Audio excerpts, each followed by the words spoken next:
अजय देवगन हाल ही में अपनी आगामी फिल्म भोला के टीजर लॉन्च पर पहुंचे थे, जहां उनसे शाहरुख खान की फिल्म पठान को लेकर सवाल किया गया। फिल्मी बास्केट आपको बताएगा इस सवाल के जवाब में अजय देवगन ने क्या कहा। आइए देखते हैं। सर, सवाल यह है कि काफ़ी सारे ट्रेड पंडित हों, ट्रेड एनालिस्ट हों या फिर कुछ डिस्ट्रीब्यूटर्स हैं, उनका ये मानना है कि 2022 में जिस तरह से अजय देवगन का साल गुजरा है, 2023 उससे भी बड़ा होगा भोला और मैदान के साथ। और 2023 हिंदी फिल्म इंडस्ट्री का जिस तरह से गुजरा है दृश्यम 2 के साथ, उसी तरह से पठान से शुरुआत होगी उसकी।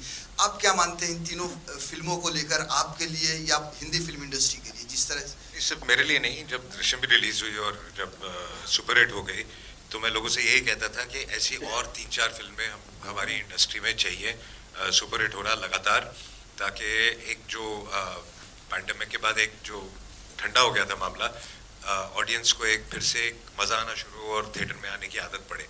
तो लेट्स कीप फिंगर्स क्रॉस। मैं तो चाहता हूँ कि जो फिल्म रिलीज हो सुपर डुपर हिट हो, ताकि ये पूरी इंडस्ट्री एक ही है। एंड अब जैसे पठान रिलीज हो रही है एंड हम जो भी सुन रहे हैं एडवांस पठान का, इतना फैंटास्टिक आज तक कभी हुआ नहीं। सो मैं दिल से बहुत खुश हूँ और मैं सभी को यही कहता हूँ कि I think we should be very very happy for this.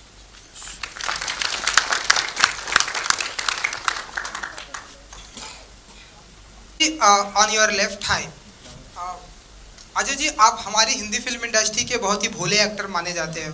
लोग ऐसा कहते हैं कि आप कभी कोई अपनी स्पॉटिंग नहीं कराते, आप कभी कोई कंट्रोवर्सी में नहीं फंसते, तो इतने भोले क्यों हैं आप? इतना ऐसा माना जाता है।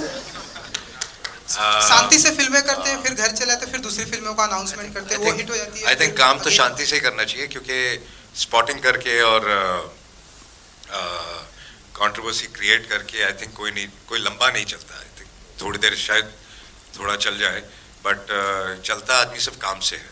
और अगर आपका काम ठीक हो तो फिर आपको खुद बोलने की कोई ज़रूरत नहीं है। लोग कहते हैं अच्छा है या बुरा है, and this is what I believe in. तो आप अपने काम में ध्यान दीजिए। और हमारी अपनी लाइफ में इतना सारा काम है, इतनी सारी तकलीफ़ें हैं, इतनी सारी प्रॉब्लम्स हैं। दूसरों की लाइफ में घुस के उनके बारे में सोचना, उनके बारे में बातें करना, आई थिंक बेकार है, बहुत बेकार चीज़ है। सर, सवाल यह है कि काफ़ी सारे ट्रेड पंडित हों, ट्रेड एनालिस्ट हों या फिर कुछ डिस्ट्रीब्यूटर्स हैं, उनका ये मानना है कि 2022 में जिस तरह से अजय देवगन का साल गुजरा है, 2023 उससे भी बड़ा होगा भोला और मैदान के साथ। और 2023 हिंदी फिल्म इंडस्ट्री का जिस तरह से गुजरा है दृश्यम 2 के साथ, उसी तरह से पठान से शुरुआत होगी उसकी। आप क्या मानते हैं इन तीनों फिल्मों को लेकर, आपके लिए या हिंदी फिल्म इंडस्ट्री के लिए? जिस तरह सिर्फ मेरे लिए नहीं, जब दृश्यम भी रिलीज हुई और जब सुपर हिट हो गई, तो मैं लोगों से यही कहता था कि ऐसी और 3-4 फिल्में हमारी इंडस्ट्री में चाहिए, सुपर हिट हो रहा लगातार, ताकि एक जो पैंडेमिक के बाद एक जो ठंडा हो गया था मामला, ऑडियंस को एक फिर से एक मज़ा आना शुरू और थिएटर में आने की आदत पड़े। तो लेट्स कीप फिंगर्स क्रॉस। मैं तो चाहता हूँ कि जो फिल्म रिलीज हो सुपर डुपर हिट हो, ताकि ये पूरी इंडस्ट्री एक ही है। एंड अब जैसे पठान रिलीज हो रही है एंड हम जो भी सुन रहे हैं एडवांस पठान का, इतना फैंटास्टिक आज तक कभी हुआ नहीं। सो मैं दिल से बहुत खुश हूँ और मैं सभी को यही कहता हूँ कि I think we should be very very happy for this.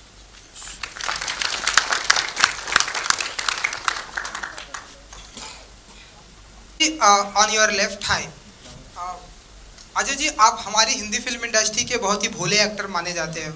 लोग ऐसा कहते हैं कि आप कभी कोई अपनी स्पॉटिंग नहीं कराते, आप कभी कोई कंट्रोवर्सी में नहीं फंसते, तो इतने भोले क्यों हैं आप? इतना ऐसा माना जाता है।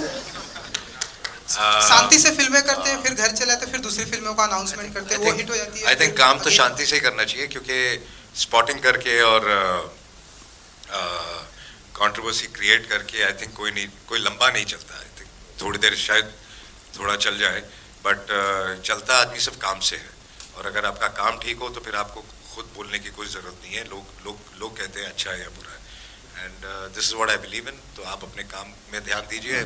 और हमारी अपनी लाइफ में इतना सारा काम है, इतनी सारी तकलीफ़ें हैं, इतनी सारी प्रॉब्लम्स हैं। दूसरों की लाइफ में घुस के उनके बारे में सोचना, उनके बारे में बातें करना, आई थिंक बेकार है, बहुत बेकार चीज़ है।